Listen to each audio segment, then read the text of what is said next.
Événements des derniers jours. Chapitre 11.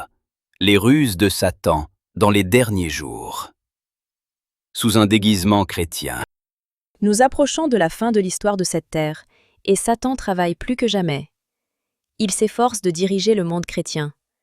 Avec une intensité impressionnante, il opère des merveilles pour égarer les gens. Satan nous est présenté comme rôdant, ainsi qu'un lion rugissant, cherchant qui il dévorera. Il ambitionne d'enrôler le monde entier dans sa confédération. Cachant ses monstruosités sous le vêtement du christianisme, il se présente sous l'aspect d'un chrétien, et il se donne pour le Christ lui-même. La parole de Dieu déclare que, lorsque cela conviendra à ses plans, l'ennemi, par le moyen de ses agents, manifestera un grand pouvoir sous des apparences chrétiennes, au point de séduire, s'il était possible, même les élus. Comme les esprits du mal professeront la foi dans la Bible et manifesteront du respect pour les institutions de l'Église, leurs œuvres seront acceptées comme une manifestation du pouvoir divin. La plus grande force du mal dans notre monde, ce n'est pas tellement une vie d'iniquité pratiquée par un pécheur invétéré ou par le malfrat dévoyé. Il est cette vie qui par ailleurs paraît vertueuse, honorable et noble, mais dans laquelle un péché est entretenu, un vice caressé. Le génie, le talent, la sympathie, même les actes généreux et amicaux, peuvent ainsi devenir des leurres de Satan pour piéger les âmes et les pousser à la ruine spirituelle. Le mal sera dans l'Église adventiste elle-même. Nous avons beaucoup plus à craindre des ennemis intérieurs que des ennemis extérieurs. Les causes de faiblesse et les entraves au succès sont plus redoutables lorsqu'elles viennent de l'Église elle-même que lorsqu'elles viennent du monde. Les incroyants ont raison de s'attendre à ce que ceux qui professent garder les commandements de Dieu et la foi de Jésus fassent beaucoup plus que n'importe qui d'autre pour promouvoir et honorer la cause qu'ils représentent, par leur vie conséquente, par leur exemple de piété et leur influence active. Mais, hélas, ce sont bien souvent ceux qui se sont faits les avocats de la vérité qui ont été le plus grand obstacle à sa progression. Lorsqu'on se laisse aller à l'incrédulité, lorsqu'on exprime des doutes, lorsqu'on chérit les œuvres des ténèbres, on encourage la présence des anges du mal, et on ouvre la voie à l'accomplissement des plans de Satan. Les esprits menteurs contredisent l'Écriture. Les saints doivent avoir une compréhension parfaite de la vérité présente, qu'ils doivent étayer sur les Écritures.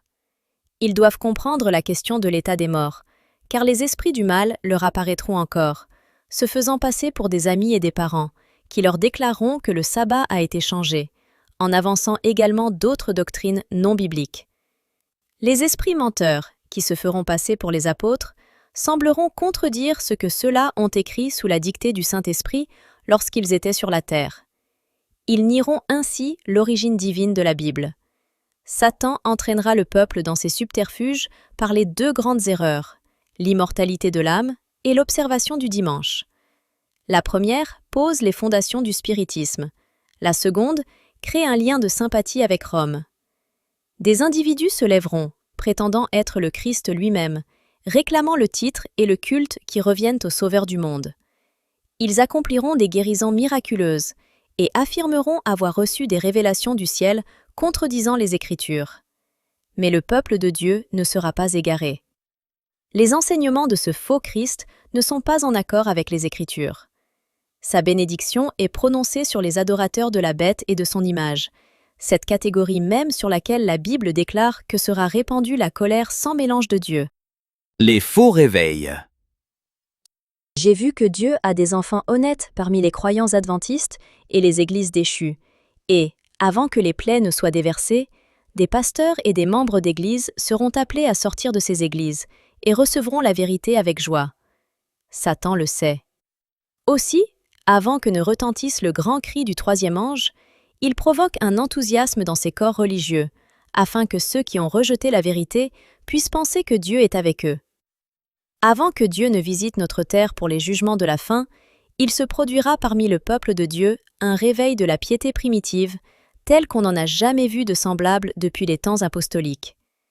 L'ennemi des âmes désire entraver ce travail, et, avant le moment où un tel mouvement se manifestera, il s'acharnera à l'empêcher en suscitant une contrefaçon de ce réveil. Dans les églises qu'il saura placer sous l'influence de son pouvoir de séduction, il donnera l'illusion que la bénédiction spéciale de Dieu est répandue. Un grand réveil religieux que l'on considérera authentique se manifestera. Il se produit un grand enthousiasme purement émotionnel, un mélange de vérité et d'erreur, particulièrement pernicieux. Pourtant, personne ne devrait être nécessairement trompé. À la lumière de la parole de Dieu, il n'est pas difficile de discerner de quelle nature sont ces mouvements. Partout où les gens négligent le témoignage de la Bible, se détournant de ces vérités claires qui mettent les âmes à l'épreuve en exigeant l'oubli de soi et le renoncement au monde, nous pouvons être certains que la bénédiction de Dieu n'est pas accordée. La musique devient un piège. Les choses que vous nous avez décrites en Indiana m'ont été montrées comme devant se produire juste avant la fin du temps d'épreuve. On se livrera à toutes sortes de manifestations étranges. On poussera des cris, on frappera sur des tambours, on jouera de la musique et on dansera. Le sens des choses raisonnables sera tellement oblitéré que l'on deviendra incapable d'y avoir recours pour prendre des décisions sages. Un charivari de bruit secoue les sens et pervertit ce qui, conduit sagement, aurait pu être une bénédiction. La puissance des agents sataniques animant le vacarme et le tohu-bohu carnavalesque est considérée comme une manifestation de l'œuvre du Saint-Esprit. Ces choses qui se sont produites dans le passé se reproduiront dans l'avenir. Satan fera de la musique un piège par la façon dont elle sera conduite. Ne laissons aucune place à des manifestations déréglées qui, en fait, éloignent le cœur de l'influence profonde et intime du Saint-Esprit. L'œuvre de Dieu se caractérise toujours par le calme et la dignité. Le faux don des langues. Le fanatisme, le faux enthousiasme, le faux don des langues et les manifestations bruyantes ont été considérés comme des dons que Dieu aurait placés dans l'Église. Certains ont embrassé cette erreur. Les fruits de tout cela n'ont pas été bons. Vous les reconnaîtrez à leurs fruits. Le fanatisme et le bruit ont été regardés spécialement comme des preuves de la foi. Certains ne sont pas satisfaits des réunions si elles n'offrent pas un moment de fort enthousiasme. Ils travaillent pour cela et s'emballent. Mais l'influence de telles réunions est néfaste. Lorsque l'excitation momentanée est passée, ils plongent plus bas qu'ils n'étaient auparavant, car leur enthousiasme ne vient pas de la bonne source. Les réunions les plus profitables à l'avancement spirituel, ce sont celles qui sont marquées par la solennité et où l'on sonde son cœur, chacun cherchant à se connaître, et, avec ferveur et humilité, à connaître le Christ. Des anges du mal revêtent l'apparence d'êtres humains. Satan saisira toutes les occasions de détourner les hommes de leur alliance avec Dieu. Lui-même et ses anges tombés avec lui apparaîtront sur la terre sous une forme humaine, cherchant à tromper les âmes. Les anges de Dieu apparaîtront aussi sous une forme humaine et utiliseront tous les moyens qui sont en leur pouvoir pour contrecarrer les intentions de l'ennemi. Des anges du mal, sous une forme humaine, parleront à ceux qui connaissent la vérité. Ils vont déformer et fausser les affirmations des messagers de Dieu. Les adventistes du 7e jour auraient-ils oublié les avertissements donnés au chapitre 6 de l'Épître aux Éphésiens ? Nous sommes engagés dans une guerre contre l'armée des ténèbres. Si nous ne suivons pas notre chef, pas à pas, Satan remportera la victoire sur nous. Des anges du mal, sous l'apparence de croyants, travailleront dans nos rangs et susciteront un puissant esprit d'incrédulité. Que cela même ne vous décourage pas, mais mettez tout votre cœur sincère à lutter pour le Seigneur contre les puissances des agents sataniques. Ces puissances du mal s'assembleront dans nos réunions, non pour recevoir une bénédiction, mais pour contrecarrer les influences de l'Esprit de Dieu. L'évocation des morts. Il n'est pas difficile pour les anges du mal de se faire passer aussi bien pour des saints que pour des pécheurs décédés, et de rendre ces apparitions visibles aux yeux humains. Ces manifestations seront plus fréquentes et d'un caractère plus spectaculaire à mesure que nous approcherons de la fin des temps. C'est l'une des ruses les plus efficaces et les plus fascinantes de Satan, spécialement conçue pour gagner la sympathie de ceux qui ont déposé leurs bien-aimés dans la tombe. Les anges du mal viennent sous l'apparence de ces bien-aimés, racontent des incidents de leur vie et accomplissent des actes qu'ils accomplissaient de leur vivant. De cette façon, ils conduisent des personnes à croire que leurs amis décédés sont des anges qui planent au-dessus d'eux et communiquent avec eux. Ces anges du mal, qui se font passer pour des amis décédés, sont considérés avec une certaine idolâtrie et, pour beaucoup, leur parole a plus de poids que la parole de Dieu. Satan a le pouvoir de faire paraître devant les hommes l'apparence de leurs amis décédés. Leur imitation est parfaite. Leur apparence familière, leurs paroles, leurs intonations sont reproduites avec une merveilleuse précision. Plusieurs seront confrontés à des esprits du mal, incarnant des parents bien-aimés et enseignant les hérésies les plus dangereuses. Ces visiteurs feront appel à nos sympathies les plus tendres et opéreront des miracles pour soutenir leurs mensonges. Satan se fait passer pour le Christ. L'ennemi se prépare à tromper le monde entier par son pouvoir d'accomplir des miracles. Il se fera passer pour un ange de lumière, pour Jésus-Christ lui-même. Si les hommes sont si aisément trompés maintenant, comment résisteront-ils à Satan lorsque celui-ci se fera passer pour le Christ et accomplira des miracles? Qui pourra rester indifférent à ces illusions lorsqu'il se proclamera le Christ, alors qu'il ne sera que Satan sous l'apparence du Christ, accomplissant apparemment les œuvres du Christ? Satan tiendra ferme sur ses positions et se fera passer pour le Christ.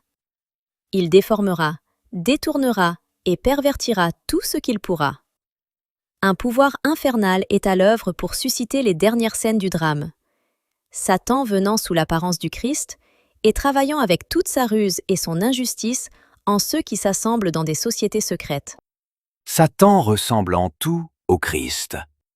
Il est une limite que Satan ne peut jamais dépasser, et, parvenu à ce point, il fait appel à l'illusion et contrefait l'œuvre qu'il n'a pas la puissance d'accomplir réellement. Dans les derniers jours, il apparaîtra de telle manière que les hommes croiront en lui, comme s'il était le Christ revenu dans le monde. Il se transformera en ange de lumière. Mais tandis qu'il s'efforcera de contrefaire l'apparence du Christ dans tous les détails, aussi loin qu'il est possible d'aller par l'apparence, il ne pourra tromper que ceux qui, comme Pharaon, cherchent à résister à la vérité. Le couronnement, dans la mise en scène de l'illusion, ce sera Satan lui-même imitant le Christ. L'Église a longtemps affirmé considérer l'avènement du Sauveur comme l'accomplissement de ses espérances.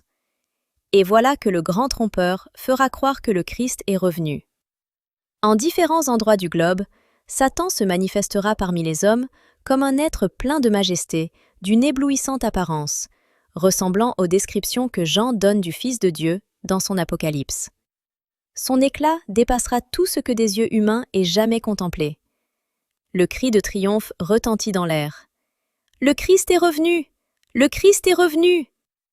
Les gens se prosternent pour l'adorer, tandis qu'il lève les mains et les bénit, comme le Christ a béni ses disciples lorsqu'il était sur la terre. Il parle d'une voix douce et mélodieuse. Avec des intonations tendres et douces, il présente quelques-unes des bienheureuses vérités célestes que le Sauveur a enseignées. Il soulage les maux de la foule, puis, avec son apparence christique, il proclame avoir transféré le sabbat du samedi au dimanche, et il ordonne à tous de respecter le jour qu'il a béni. Satan fait semblant d'exaucer les prières. Satan voit bien que sa cause est presque perdue. Il ne peut convaincre le monde entier. Il fournit un dernier effort désespéré pour séduire les croyants. Il le tente en contrefaisant le Christ.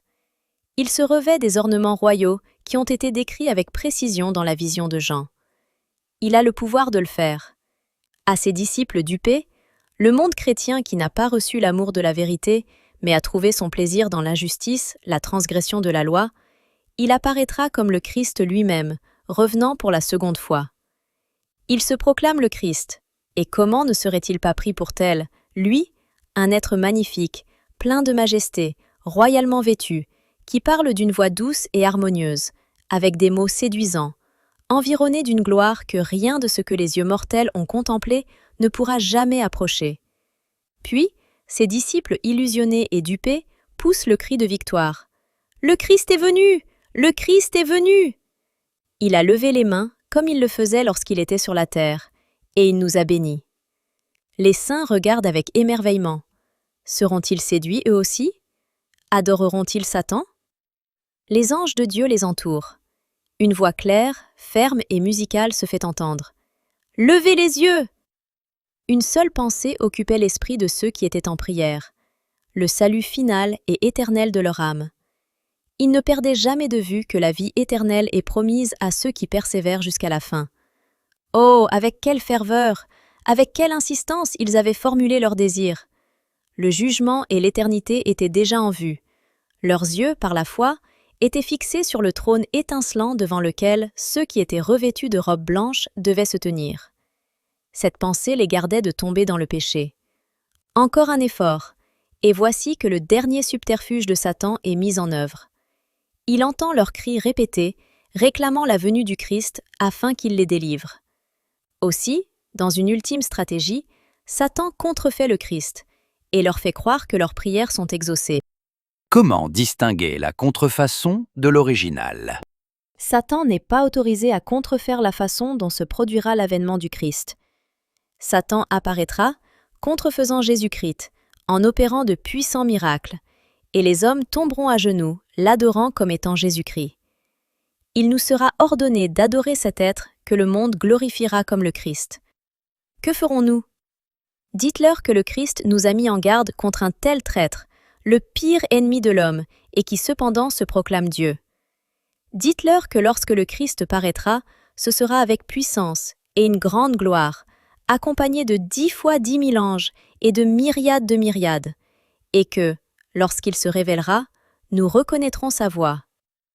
Satan s'efforce de prendre l'avantage. Déguisé en ange de lumière, il parcourra la terre comme un faiseur de miracles. Avec un langage magnifique, il montrera des sentiments élevés. Il prononcera des paroles agréables et il fera du bien. Il imitera parfaitement le Christ. Mais sur un point, une différence se remarquera. Satan détournera les hommes de la loi de Dieu. En dépit de cela, il imitera si bien la justice que, si cela était possible, les élus eux-mêmes s'y tromperaient.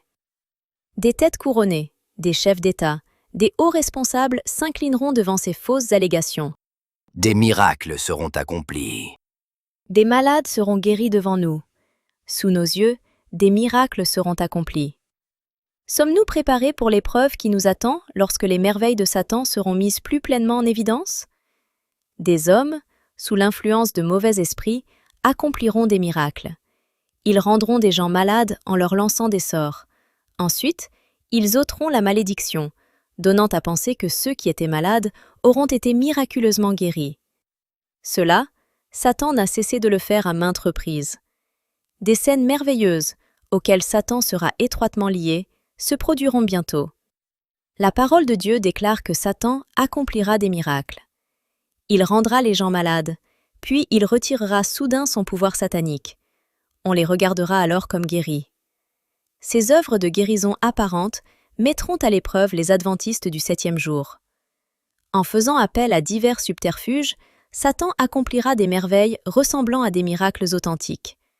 C'est ainsi qu'il espérait tromper les Israélites lors de leur délivrance d'Égypte. Le feu du ciel. Nous ne devons pas ajouter foi aux déclarations des hommes.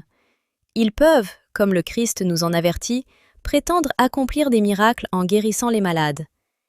Est-ce donc tellement étonnant lorsque l'on sait que, derrière eux, se tient le grand trompeur, le faiseur de miracles, qui fera descendre le feu du ciel à la vue des hommes?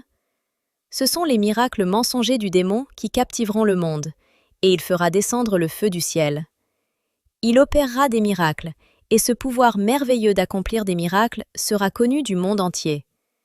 Satan viendra tromper, s'il était possible, même les élus. Il proclame qu'il est le Christ, et il paraît comme le grand missionnaire médical. Il fera descendre le feu du ciel à la vue des hommes pour prouver qu'il est Dieu. Il est affirmé dans la Bible que l'ennemi travaillera par ses agents qui ont abandonné la foi et sembleront accomplir des miracles, même jusqu'à faire descendre le feu du ciel à la vue des hommes. Elle opérait de grands prodiges, même jusqu'à faire descendre du feu du ciel sur la terre à la vue des hommes. Et elle séduisait les habitants de la terre par les prodiges qui lui étaient donnés d'opérer. On n'annonce pas ici de simples impostures. Les gens sont trompés par les miracles que les agents de Satan peuvent accomplir, et non qu'ils font semblant d'accomplir. Satan sera déifié. En ce temps, l'Antéchrist apparaîtra comme le vrai Christ, et la loi de Dieu sera annulée complètement parmi les nations de notre monde. La rébellion contre la sainte loi de Dieu atteindra son comble. Mais le vrai conducteur de cette rébellion, c'est Satan, déguisé en ange de lumière. Les hommes trompés l'exalteront à la place de Dieu et le déifieront. Mais le Tout-Puissant interviendra et, à l'encontre des églises apostates qui s'uniront dans l'exaltation de Satan, la sentence sera prononcée. En un même jour, ces fléaux arriveront, la mort, le deuil et la famine, et elle sera consumée par le feu. Car il est puissant, le Seigneur Dieu qui l'a jugé. Tandis qu'approche le retour de notre Seigneur, les agents sataniques s'agitent. Satan apparaîtra non seulement comme un être humain, mais il se fera passer pour Jésus-Christ, et le monde qui a rejeté la vérité le recevra comme le Seigneur des Seigneurs et le Roi des Rois. Les miracles ne prouvent rien. Allez à Dieu par vous-même, demandez la divine lumière afin de connaître effectivement la vérité, afin que, lorsque le merveilleux pouvoir miraculeux déploiera ses subterfuges et que l'ennemi paraîtra comme un ange de lumière, vous soyez à même de faire la distinction entre le pouvoir authentique de Dieu et le pouvoir des ténèbres qui l'imitent. La méthode du Christ consistait à prêcher la parole et à soulager la souffrance par des guérisons miraculeuses. Mais il m'a été montré que nous ne pouvons pas maintenant travailler de cette façon, car Satan exercera son pouvoir en opérant des miracles. Les serviteurs de Dieu d'aujourd'hui ne pourraient travailler par le moyen des miracles, car de fausses guérisons miraculeuses, que l'on prétendra d'origine divine, seront accomplies. Le peuple de Dieu ne trouvera aucune sécurité en accomplissant des miracles, car Satan imitera les miracles accomplis. Les miracles ne sauraient prévaloir sur la Bible. Si ceux par qui des guérisons sont accomplies sont disposés, sur la base de ces manifestations, à excuser leur négligence de la loi de Dieu et à persévérer dans la désobéissance, bien qu'ils disposent d'un certain pouvoir, cela ne signifie pas forcément qu'ils ont le grand pouvoir venu de Dieu. Au contraire, leur don n'est que le pouvoir miraculeux du grand menteur.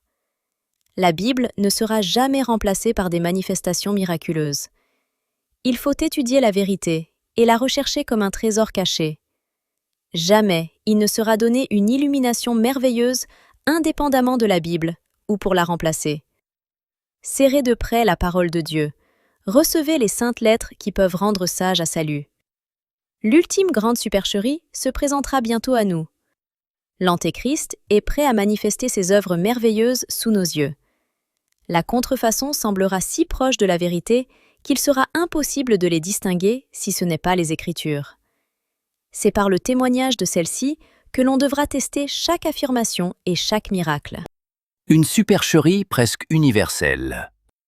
Il faut maintenant des hommes et des femmes courageux et travailleurs qui chercheront à sauver les âmes, car Satan, comme un général puissant, a pris position, et dans le peu de temps qui reste, il travaille de toutes les façons concevables afin de fermer la porte à la lumière que Dieu voudrait accorder à son peuple.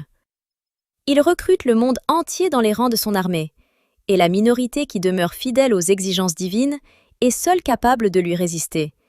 Mais il essaie tout de même de la subjuguer aussi.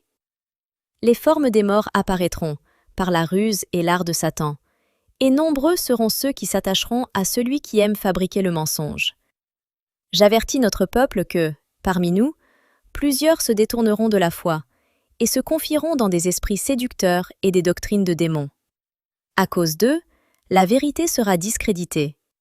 Une œuvre surnaturelle s'accomplira alors.